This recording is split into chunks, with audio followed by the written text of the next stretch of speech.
స్తోత్రం స్తోత్రం.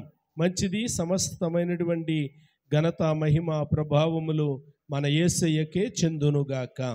రండి, నేటి ధ్యానము కొరకై దైవ గ్రంథమైనటువంటి బైబిల్లో నుండి యేసు ప్రభు శిష్యుల్లో ఒకడైనటువంటి అపోస్తులుడైనటువంటి యోహాను ద్వారా వ్రాయబడినటువంటి ప్రకటన గ్రంథములో నుండి మొదటి అధ్యాయము 8వ వచనాన్ని మనము ధ్యానము చేద్దాం. అల్ఫాయు ఒమేగయు నేనే, వర్తమానభూత భవిష్యత్ కాలములలో ఉండువాడను నేనే అని సర్వాధికారియు దేవుడునగు ప్రభువు సెలవిచ్చుచున్నాడు. చదవబడిన లేఖనాన్ని కృపగలిగిన దేవుడు మన కొరకు దీవించునుగాక. ఆమెన్. ఆమెన్ చెప్పండి. షారోన్. ఆమెన్. మంచిది. ప్రభునందు మిక్కిలి ప్రియమైనటువంటి దేవుని బిడలారా, దేవుని యొక్క సన్నిధానంలో మరొక పర్యాయము దేవుని యొక్క వాక్యమును చదవటానికి, దేవుని యొక్క వాక్యమును వినటానికి దేవుడు సహాయం చేశారు. దేవునికి స్తోత్ర. కేవలము చదవటము ద్వారా ఉపయోగం మాత్రం కాదు, కేవలము వింటము మాత్రమే ఉపయోగం కాదు. మొదటి అధ్యాయంలో 3వ వచనంలో వ్రాయబడి ఉంది, వీడిని చదివేవాడును ఈ సంగతులను గైకొనేవాడును ధన్యుడు. ఏదైతే మనం చదువుతూ ఉన్నామో మన ధ్యానములోనికి రావాలి. ఏదైతే మనం వింటూ ఉన్నామో మన ధ్యానములోనికి ఆ మాటలు రావాలి. కృపగలిగిన దేవుడు తన భక్తుల ద్వారా ఎందుకు ఈ లేఖనాలను వ్రాయించాడు? ఈ పరిశుద్ధ గ్రంథాన్ని కృపగలిగిన దేవుడు మన చేతికి ఇవ్వడానికి ఎందరో భక్తులు, విశ్వాసులైనటువంటి వారు, అగ్నికి ఆహుతి అయిపోయినటువంటి వారు ఉన్నారు.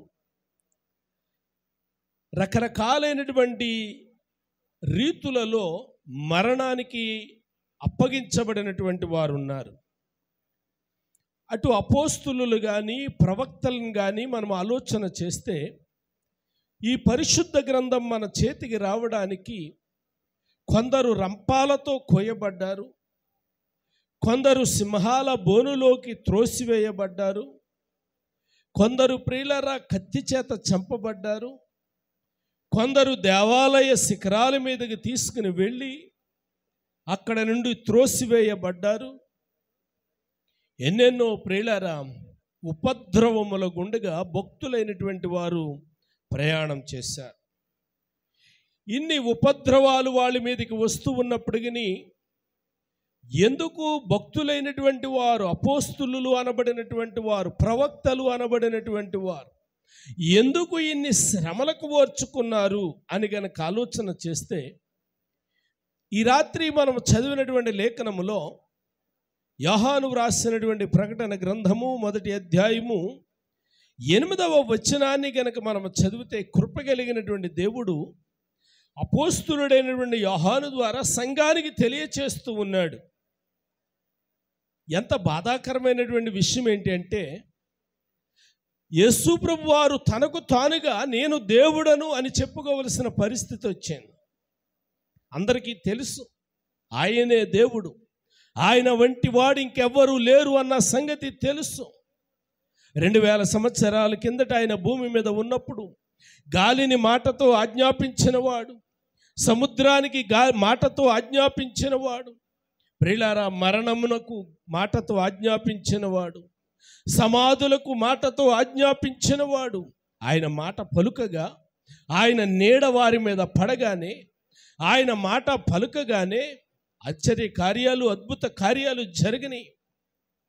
దానియేలు గ్రంథములో రాజులైనటువంటి వారు, చక్రవర్తులైనటువంటి వారు దానియేలు కాలములో జరిగిన సంగతులను చూచి, షద్రకు మేషకు అబేద్నెగోల యొక్క విషయంలో జరిగిన సంగతులను చూచి, వీరు సేవించుచున్న దేవుడే దేవుడు, ఈ విధముగా రక్షించడానికి చాలినవాడు మరెవ్వరూ లేరు అని చెప్పి ప్రియులారా పొగడినటువంటి వారు ఉన్నారు. అయినా మరలా జారిపోయినటువంటి సందర్భాలు. ఎందుకు క్రీస్తు ప్రభు వారు అపోస్తులుని యోహాను ద్వారా నేనే దేవుడును అని ఎందుకు ఇంతలా చెప్పుకోవలసిన పరిస్థితి వచ్చింది అని గనక ఆలోచన చేసినట్లయితే, అది మొదటి శతాబ్దపు దినాలలో ఎలాగుంటున్నారు అని అంటే, ప్రియులారా, సంఘము సంఘమే అన్నట్టు, దేవుడు దేవుడే అన్నట్టు, వాక్యము వాక్యమే అన్నట్టు మందిరంలోనికి వస్తున్నారు, వాక్యాన్ని వింటున్నారు, గ్రంథాన్ని చదువుతూ ఉన్నారు. అయినా కానీ బయటికి వెళ్ళిన తర్వాత మరలా కంటికి కనబడింది అల్లా కూడా దైవంగానే భావిస్తూ ఉన్నారు. అలాంటి పరిస్థితుల్లో యోహాను భక్తుడి ద్వారా మరొక పర్యాయము ఆయన ఇలా చెప్పవలసి వస్తుంది. అల్పయు ఒమేగయు నేనే, వర్తమాన భూత భవిష్యత్ కాలములలో ఉండువాడను నేనే. అంత మాత్రమే కాదు, ఏమంటున్నాడు తెలుసా? సర్వాధికారియు దేవుడునగు ప్రభువు నేనే అని చెప్పి ఆయన మాట్లాడవలసినటువంటి సందర్భం ఇక్కడ కనబడుతూ ఉంది. అంటే అల్ఫా ఒమేగా అనే దానికి అర్థం ఏంటి అని గనక ఆలోచన చేస్తే, ఎందుకు ఆయన ఇలా మాట్లాడుతూ ఉన్నాడు అని గనక ఆలోచన చేస్తే, మనము అక్షరాలు నేర్చుకునే సమయంలో మనకి టీచర్స్ ఏదైతే ఉపాధ్యాయులు మనకు ఉంటారో నేర్పిస్తూ ఉంటారు. మనం తెలుగు వారం కాబట్టి మనకు తెలుగు అక్షరాలు నేర్పిస్తూ ఉంటారు. అలాగే ఇంగ్లీష్ అక్షరాలు కూడా మనకి నేర్పిస్తూ ఉంటారు. తెలుగు అక్షరాలు నేర్పించేటప్పుడు ఆ అనేది మొదటి అక్షరం, బండిరా అనేది చెప్పండి ఆఖరి అక్షరం. అంటే ప్రియులారా, అల్ఫా అనే మాటకి అర్థం ఏంటంటే, ఒమేగా అనే మాటకి అర్థం ఏంటి? ఇవి గ్రీకు అక్షరాలు, తెలుగు పదాలు కావు ఇవి. ఇవి గ్రీకు అక్షరాలు. అల్ఫా అంటే అది గ్రీకు భాషలో అది మొదటి అక్షరానికి ఉన్నటువంటి పేరు. మన అక్షరానికి ఏదైతే పేరు ఉందో ఆ అని మన భాషలో మన అక్షరానికి ఎలా పేరు ఉందో, ఏ అని చెప్పి ఇంగ్లీష్ అల్ఫాబెట్స్ మొదటి అక్షరానికి ఏదైతే పేరుందో, గ్రీకు భాషలో ఉన్నటువంటి పదాలకు కూడా ఆ అనేది మనకి ఎలా మొదటి అక్షరం వస్తుందో, అల్ఫాయు అనే మాట వాళ్ళకి మొదటి అక్షరంగా వస్తూ ఉంది.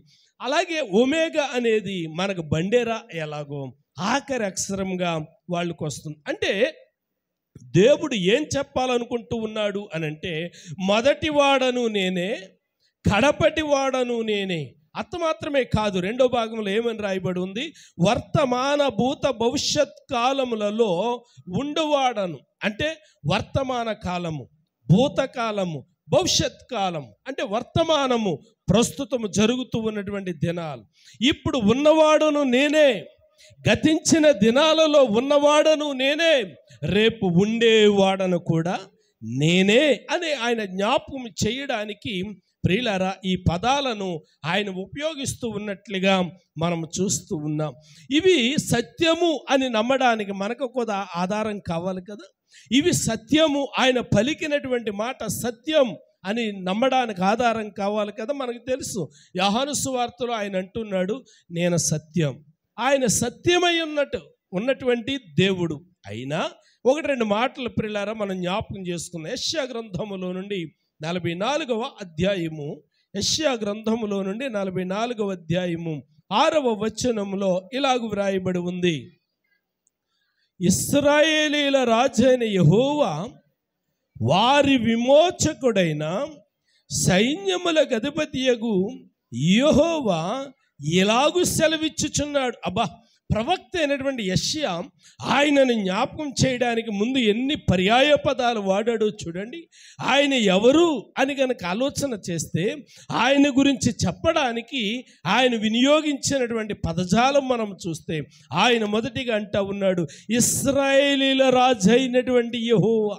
అంటే ఎందుకు ఇశ్రాయేలీల నామధేయాన్ని ప్రవక్త అయినటువంటి యెషయా ఆపాదించాడు అని కనుక ఆలోచన చేస్తే, ఇశ్రాయేలీలతో వాగ్దానం చేసినటువంటి వాడు, ఇశ్రాయేలీలను ప్రియులారా నడిపించినటువంటి వాడు, ఇశ్రాయేలీలను విమోచించినటువంటి వాడు. కాబట్టి ఆ నామధేయాన్ని పురస్కరించుకొని 6వ వచనంలో ప్రవక్త ఎలాగంటాడు, ఆయన ఎవరు అని అంటే యెహోవా, రాజైన యెహోవా.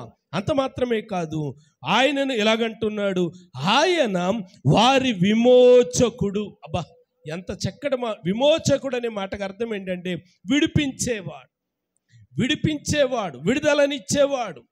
కాబట్టి ప్రవక్త ఇంకా జ్ఞాపకం చేస్తూ అంటాడు, ఇంకా ఆయన ఎవరంటే సైన్యములకు అధిపతి, సైన్యములకు అధిపతి అయినటువంటి యెహోవా సెలవిచ్చే మాట ఏమిటి అని అంటే, చదువమ్మా, నేను మొదటి వాడను, నేనే కడపటి వాడను, నేను తప్ప ఏ దేవుడును లేడు. 7వ వచనం చదువుదామా. ఆదిలోనున్న జనమును నియమించినది మొదలుకొని. చాలు ప్రియులారా, ఇక్కడ పరిశుద్ధాత్మ దేవుడు తెలియజేస్తూ ఉన్నాడు, నేనే మొదటి వాడను, నేనే.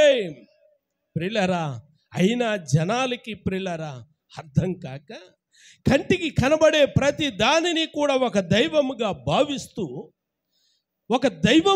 భావిస్తూ ప్రియులారా సృష్టికర్తను విడిచి సృష్టమును పూజిస్తూ ఉన్నారు.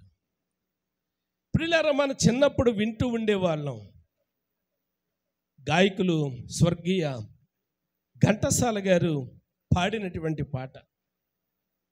గాయకులు స్వర్గీయ ఘంటసాల గారు ఏం పాడారో తెలుసా?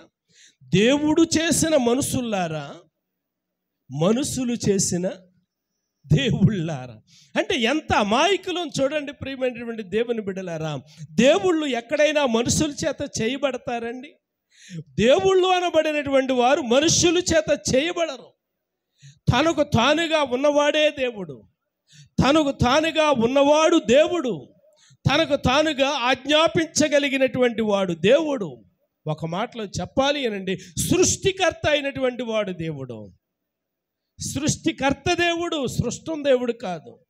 ఇది నేను తయారు చేశాను అనుకోండి, దీనికంటే నేను ఎక్కువ, అంతే కదండి. నాకంటే ఇది ఎక్కువ కాదు, దీన్ని నేను తయారు చేశాను కాబట్టి దీనికంటే నేను ఎక్కువ. మరి నన్నే తయారు చేసినటువంటి వ్యక్తి ఎవరు అని అంటే ఆయనే సృష్టికర్త. దేవునికి స్తోత్రం. అందుకే ఆయన అంటా ఉన్నాడు 6వ వచనంలో, నేనే మొదటివాడను కడపటివాడను, నేను తప్ప ఏ దేవుడును కూడా లేడు. ప్రకటన గ్రంథం 1వ అధ్యాయం 8వ వచనంలో ఇదే ఆయన రూఢిపరుస్తూ ఉన్నాడు.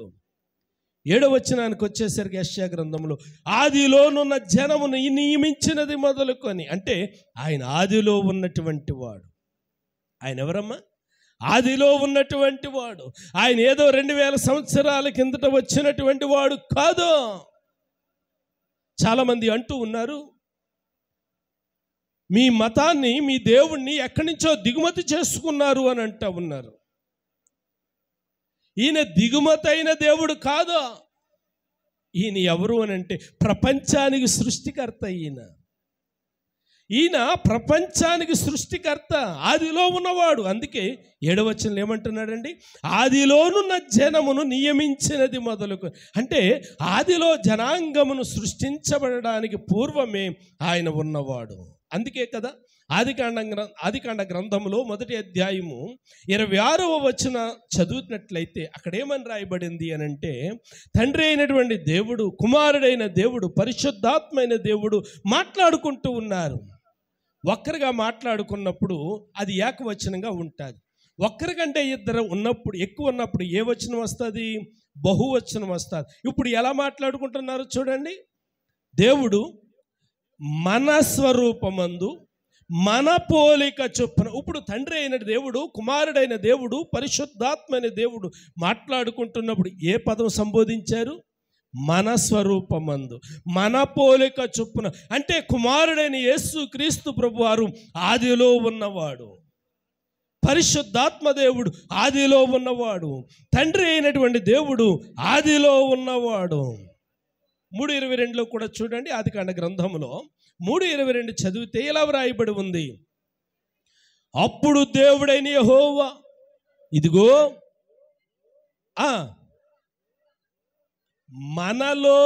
మనలో అంటే అక్కడ తండ్రి మాట్లాడుతూ ఉన్నప్పుడు ఎవరున్నారన్నమాట? కుమారుడైన దేవుడు ఉన్నాడు, క్రీస్తు ప్రభు వారు ఉన్నారు, పరిశుద్ధాత్మ దేవుడు ఉన్నాడు, తండ్రి అయిన దేవుడు ఉన్నాడు. అంటే క్రీస్తు ప్రభు వారు ఈరోజు పుట్టినవాడు కాదు, ఈరోజు వెలసినటువంటి వాడు కాదు. ఆయన ఆదిలో ఉన్నటువంటి వాడు అండి. ఆయన ఆదిలో ఉన్నటువంటి వాడు. అందుకే భక్తుడైనటువంటి యోహాను ద్వారా ఏమంటా ఉన్నాడంటే, ఈయన 1:8 ప్రకటన గ్రంథంలో ఏమంటా ఉన్నాడు? ఈయన సర్వాధికారి. ఎవరంటండి అమ్మ? ఈయన సర్వాధికారి. సర్వాధికారి అంటే సర్వాధికారములు కలిగినటువంటి వాడు. అన్నిటి మీద అధికారము కలిగినటువంటి వాడు, మరణము మీద అధికారము కలిగినటువంటి వాడు, ప్రాణము పెట్టడానికి చాలిన వాడు, తిరిగి ప్రాణమును పొందుకోవడానికి చాలినటువంటి వాడు, సమాధిలో ఉన్నటువంటి ఆ మృత్యువుతో ఉన్నటువంటి ఆ మరణమును జయించడానికి, ఆ మరణముతో మాట్లాడగలిగినటువంటి వాడు. పాడి మీద ఉన్నప్పుడు ప్రియులారా, పాడి మీద ఉన్న వ్యక్తితో మాట్లాడగలిగినటువంటి వాడు. సృష్టిలో భయంకరమైన గాలి, బీభత్సమైన వాతావరణం రేగుతూ ఉన్నప్పుడు గాలితో మాట్లాడగలిగినటువంటి వాడు. ఎవరు ఈయనంటే సర్వాధికారి, సర్వము మీద అధికారము కలిగినటువంటి వాడు. కేవలము మన మీద మాత్రమే కాదు, కేవలము మనుష్యుల మీద మాత్రమే కాదు, ఆయన ప్రకృతి మీద అధికారం కలిగినటువంటి వాడు. దేవునికి స్తోత్ర. హల్లెలూయా, హల్లెలూయా. ఇన్ని విషయాలు ఎందుకు అపోస్తలుడైన యోహాను ద్వారా సంఘానికి తెలియపరచవలసి వచ్చింది, ఎందుకు ఇన్ని విషయాలు మాట్లాడవలసి వచ్చింది అని గనక ఆలోచన చేస్తే, అప్పటి మొదటి శతాబ్దంలో సంఘం ఎలాగుందంటే ఊగుతూ ఉంది, ఊగుతూ ఉంది. ప్రియులారా, నిజ రక్షకుడిని విడిచిపెట్టి ఆయా తావుల గుండగా ఆయా మార్గాలను ఎంచుకొని చెట్టుకొకరు పుట్టుకొకరు అయిపోయి, ప్రియులారా, కనపడిన ప్రతి దానికి కూడా మొక్కే రోజులు అవి. అందుకే కృప కలిగిన దేవుడు అపోస్తలుడైనటువంటి యోహాను ద్వారా జ్ఞాపకం చేస్తున్నాడు, దేవుడను నేనే, సెలవిచ్చిన వాడను నేనే, ఈ సంగతులు తెలియజేసినటువంటి వాడను నేనే అని చెప్పి తెలియచేయడానికి ఆయన నేను మొదటి వాడను అని చెప్పి తనకు తానుగా మాట్లాడుకోవలసినటువంటి పరిస్థితి వచ్చింది. యెషయా గ్రంథంలో 43వ అధ్యాయము 10వ వచనాన్ని చదివితే, యెషయా గ్రంథం 43వ అధ్యాయము 10వ వచనంలో, మీరు తెలుసుకొని నన్ను నమ్మి నేనే ఆయననని గ్రహించునట్లు మీరును నేను ఏర్పరచుకొనిన నా సేవకుడును నాకు సాక్షులు. చూడండి, నాకు ముందుగా ఏ దేవుడును నిర్మింపబడలేదు, నా తర్వాత ఏ దేవుడును ఉండడు. 11వ వచనం చదువుదామా. నేనే యెహోవాను, నేను తప్ప వేరొక రక్షకుడు లేడు, ప్రకటించిన వాడను నేనే, రక్షించువాడను నేనే. అబ్బా, ఎంత అద్భుతమైనటువంటి మాటలు కృప కలిగిన దేవుడు జ్ఞాపకం చేస్తున్నాడండి. ఆయన దేవుడయ్యుండి, ఆయన నీ కొరకు నా కొరకు ప్రాణము పెట్టిన వాడయ్యుండి, ఆయన ప్రియులారా తనను తాను రూఢిపరుచుకోవలసినటువంటి ఆవశ్యకత మనం చూస్తూ ఉన్నాం. కారణం ఏంటి ప్రియులారా? ద్విమనస్సు, రెండు మనస్సులో. యూత్ మీటింగ్లో మనం విన్నాం, కర్మేలులో ఉంటేనే క్షేమం, కర్మేలులో ఉంటేనే ఆశీర్వాదం, అక్కడ ఇక్కడ ఉంటాను అని అంటే అది శాపం. గమనించండి ప్రియమైనటువంటి దేవుని బిడ్డలారా, అదే అపోస్తలుడైన యోహాను ద్వారా కావచ్చు, ప్రవక్త అయిన యెషయా ద్వారా కావచ్చు, కృప కలిగిన దేవుడు జ్ఞాపకం చేస్తూ ఉన్నాడు, నేనే యెహోవాను, నేను తప్ప వేరొక రక్షకుడు లేడు, నీ కొరకు ప్రాణం పెట్టినవాడు నేనే, నీ కొరకు ప్రాణ త్యాగము చేసిన వాడను నేనే, నిన్ను ఎత్తుకున్నవాడను నేనే, నిన్ను రక్షించిన వాడను నేనే తప్ప ఏ దేవుడును లేడు, నాకు ముందు లేడు, నాకు వెనక లేడు. అయితే ఎంత మట్టికి ప్రియులారా లోకం, సంఘం సత్యాన్ని గమనించగలుగుతుంది అని అంటే, ప్రియులారా ఏమో నాకైతే ప్రియులారా హాస్యాస్పదంగా అనిపిస్తూ ఉంది. ఎంత స్వార్థ విన్నప్పటికీ, దేవుని యొక్క వాక్యం ఎంత విన్నప్పటికీ ఇంకా ఇంకా ఇంకా ఇంకా ప్రియులారా లోకాచారాలే, ఇంకా ఇంకా ఇంకా ప్రియులారా ఏవేవో కార్యాలు. ప్రియులారా, ఒక వ్యక్తి చనిపోతే, అయ్యా ఎందుకు రాలేదండి, అయ్యా ఎందుకు మీరు వచ్చి పలకరించలేదు ఫలానా కుటుంబాన్ని అని అడిగితే, అయ్యా మా ఆవిడ గర్భవతితో ఉందండి. మీ ఆవిడ గర్భవతితో ఉంటే ఆ కుటుంబాన్ని పలకరించడానికి రోగం ఏంటి? గమనించండి ప్రియులారా. అయ్యా ఎందుకు రాలేదయ్యా? అయ్యా మేము పునాది వేసుకున్నామయ్యా. నీ పునాదికి నీ చచ్చిపోయిన ఇంటికి సంబంధం ఏంటి? అలా సందర్భం ఉందంటారా? లోకాచారాలు లోకాచారాలు లోకాచారాలు. అదే నీ ఇంట్లో మరణం వస్తే, నీ ఇంట్లో గర్భవతిగా ఉన్నటువంటి స్త్రీ లేదా ఒకవేళ ఉంటే పిండం మాయమైపోతుందా? మరణం వచ్చింది కాబట్టి. నువ్వు పునాది వేసుకున్నావు కాబట్టి నీ ఇంట్లో మరణం వస్తే నీ పునాది మాయమైపోతుందా? ప్రియా దేవుని బిడ్డలారా, కృప కలిగిన దేవుడు ఎంత బాధతో తనను తాను రూఢిపరుచుకోవలసి వచ్చిందండి. నిన్ను రక్షించువాడను నేనే, నిన్ను విమోచించువాడను నేనే. ప్రియులారా, నువ్వు బయటికి వెళ్ళొచ్చి కాళ్ళ మీద నీళ్లు చిమ్మికి, నీ నెత్తి మీద నీళ్లు చిమ్మికి ఇంట్లోకి వస్తున్నావు. ఇదే క్షేమము నీకు? సరే, దేవుని ఎరగనటువంటి వారు చేస్తుంటే వేరే సంగతి. దేవుని ఎరిగిన వారు కూడా ఇలా చేస్తూ ఉంటే బాధ కాదా? గమనించండి ఎంత బాధతో ప్రియులారా ఆయన ప్రవక్త అయినటువంటి యెషయా ద్వారా తనను తాను 48వ అధ్యాయము యెషయా గ్రంథంలోనే 48వ అధ్యాయము 12వ వచనంలో ఇలా వ్రాయబడి ఉంది. యాకోబు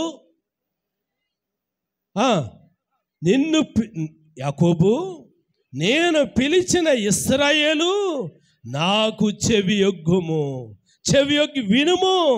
నేనే ఆయనను, నేను మొదటి వాడను, నేను కడపటి వాడను. నా హస్తము భూమి పునాది వేసెను, నా కుడి చెయ్యి ఆకాశ వైశాల్యమును వ్యాపింపజేసెను. నేను వాటిని పిలవగా ఒకటి తప్పకుండా అవన్నీ నిలుచును. మీరందరూ కూడి వచ్చి ఆలకించడు. అర్థమవుతుందా? మనకి వాక్యాన్ని చదువుతూ ఉన్నాం. సమయం వచ్చినప్పుడు ప్రియులారా, సమయం వచ్చినప్పుడు మన పనులు మనవే. ఏం నేర్చుకుంటూ ఉన్నాం, ఏం అవలంబిస్తూ ఉన్నాం. అందుకే కాబోలు ప్రవక్త అయినటువంటి యెషయా ప్రియులారా శ్రేష్టమైనటువంటి మాటలు. దీనిని మరొక పర్యాయము కడవరి దినాలలో ఉన్నటువంటి మన కొరకు అపోస్తలుడైనటువంటి యోహాను ద్వారా ఎత్తి చూపిస్తూ ఉన్నాడు. ఏది భక్తి? దేవుని మీద భక్తా, మనుష్యుల మీద భక్తా?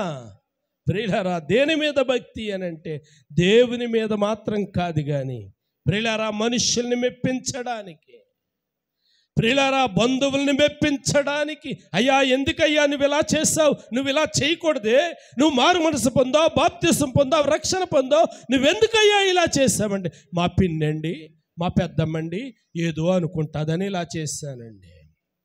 రేపు నువ్వు నరకానికి వెళ్ళిపోయినప్పుడు నీ పెద్దమ్మ వస్తుందని కూడా మాట్లాడడానికి? నీ పెద్దమ్మ నీకు రికమెండేషన్ చేపిస్తుందా? గమనించండి, నీతో నీ పెద్దమ్మ రాదు. నీ పెద్దమ్మే పెద్ద పాతాళంలో ఉంటే ఇంకా ఆమె అక్కడ వచ్చి నీకు రికమెండేషన్ చేస్తుంది? నిన్ను ఇలాగ చేయమని చెప్పింది అని అంటే ఆమె ఇంకెక్కడ పరలోకానికి వస్తుంది. కాబట్టి కృప కలిగిన దేవుడు ప్రియులారా అపోస్తలుడైనటువంటి యోహాను ద్వారా ముగించుకుందాం. వచ్చేయండి ప్రియులారా. యోహాను ద్వారా వ్రాయబడినటువంటి ప్రకటన గ్రంథం 8వ అధ్యాయంలో అంటా ఉన్నాడు, అల్పయు ఒమేగయు నేనే, వర్తమాన భూత భవిష్యత్ కాలంలో ఉండేవాడను నేనే. వినండి, గతించిన దినాలు మన పూర్వీకులను దినాలలో ఉన్నవాడు, మన పూర్వీకులను నడిపించినవాడు, మన పూర్వీకులను విమోచించినవాడు. ప్రియులారా నేడు మనల్ని విమోచిస్తున్నవాడు, రేపు ప్రియులారా మన పిల్లలతో ఉండేవాడు ఆయనే. ఇంకొంచెం అర్థం అవ్వడానికి యెషయా ప్రవక్త అంటాడు 41వ అధ్యాయంలో, యెషయా ప్రవక్త ఇలాగంటాడు 41వ అధ్యాయము 4వ వచనంలో ఇలా వ్రాయబడి ఉంది. 41 చూడండి జాగ్రత్తగా అందరూ తీయండి ప్రియులారా, ముగించేసుకుందాం. ఎవడను దీని ఆలోచించి జరిగించెను, ఆది నుండి మానవ వంశములను పిలిచిన వాడనైనా యెహోవాను నేనే. వినండి ప్రియులారా, ఆదిలో నీతో మాట్లాడినటువంటి వాడు, ఆదిలో నీకు సహాయం చేసిన వాడు, ఆదిలో ప్రియులారా నీకోసం మాట చేత సృష్టిని కలుగజేసిన దేవుడు, నిన్ను మాత్రమే తన స్వహస్తములతో చేసినటువంటి దేవుడు ఏమంటా ఉన్నాడు? నేను మొదటివాడను, కడవడి వారితోనూ ఉండువాడను. అంటే నేను మొదటివాడను.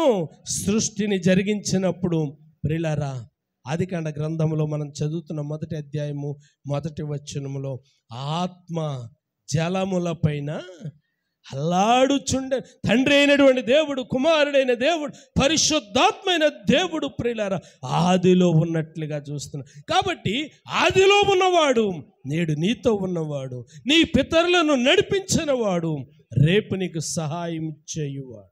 రేపు ప్రియులారా రాకడ దినములో సింహాసనం మీద ఆసీనుడై ఉండేవాడు ఆయనే.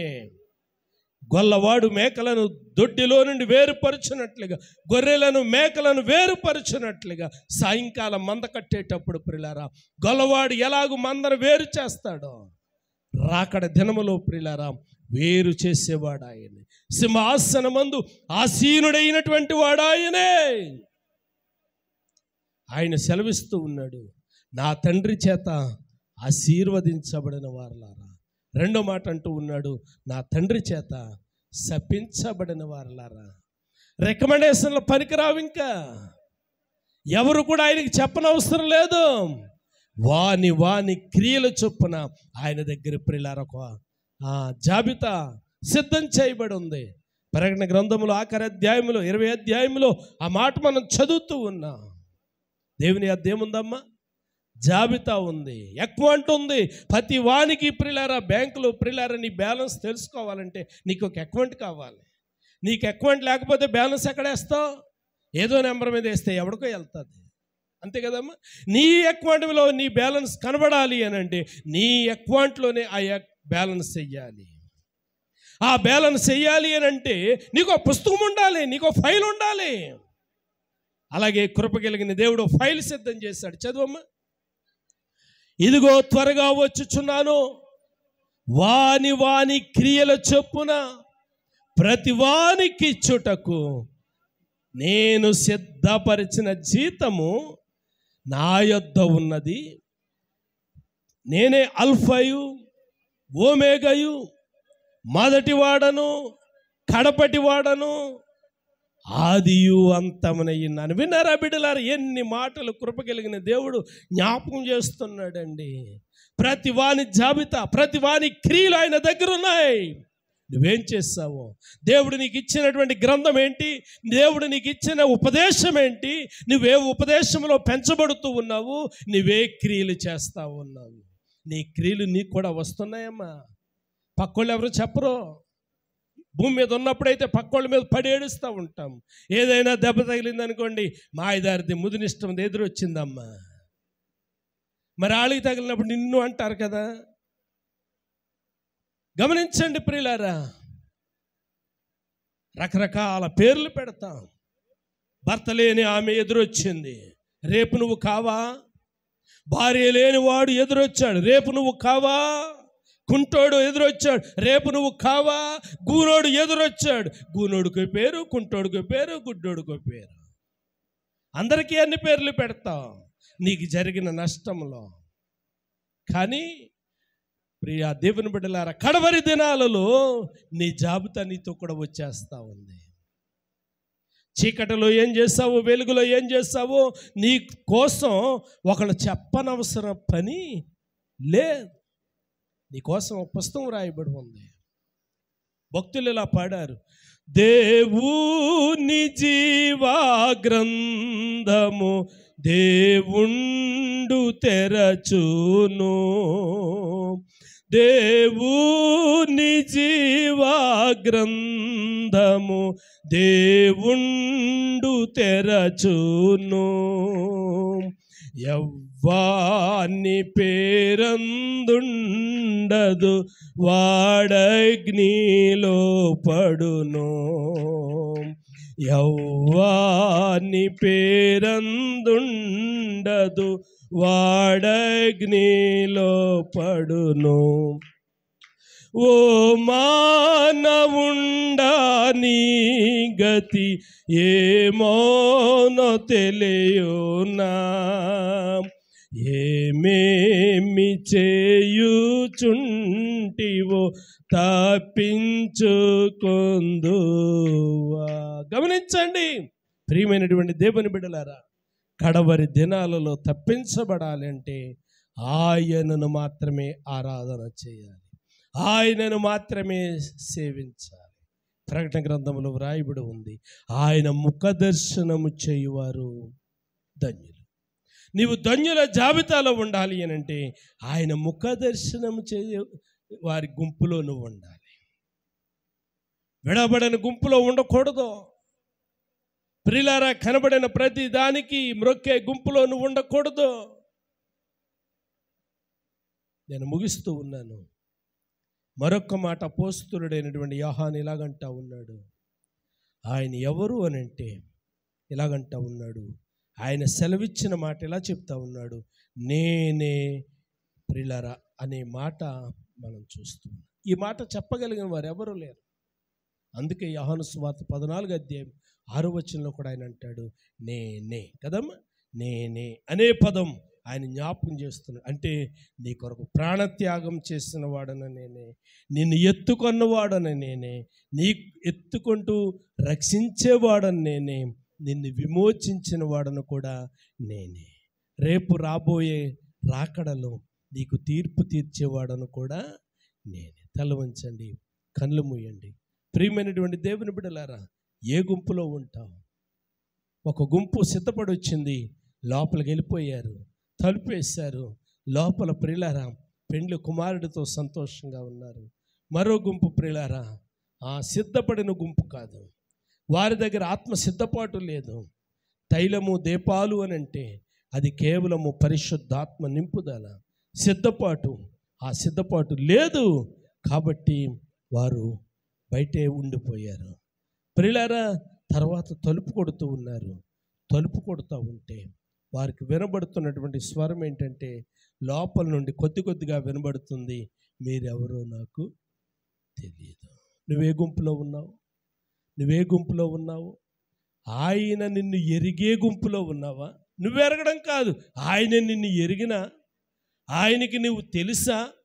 ఒకసారి ప్రియులారా మనలను మనం జ్ఞాపకం చేసుకుందాం, మనలను మనం పరీక్షించుకుందాం, మనలను మనం పరిశీలించుకుందాం. ఆయన దేవుడు కాగలిగినటువంటి జనులు ధన్యులు అని చెప్పి దేవుని యొక్క లేఖనాలు సెలవిస్తున్నాయి. 147వ కీర్తనలో ఆయన అంటాడు, ఏ జనాంగానికి ఆయన ఇలా చేయలేదు అని చెప్పి ఆయన జ్ఞాపకం చేస్తూ, నిన్ను ప్రేమించి నీ కొరకు ప్రాణత్యాగం చేసినటువంటి దేవుడు, నీ కొరకు రక్తము కార్చినటువంటి దేవుడు, నీ కొరకు బలియాగమైపోయినటువంటి దేవుడు.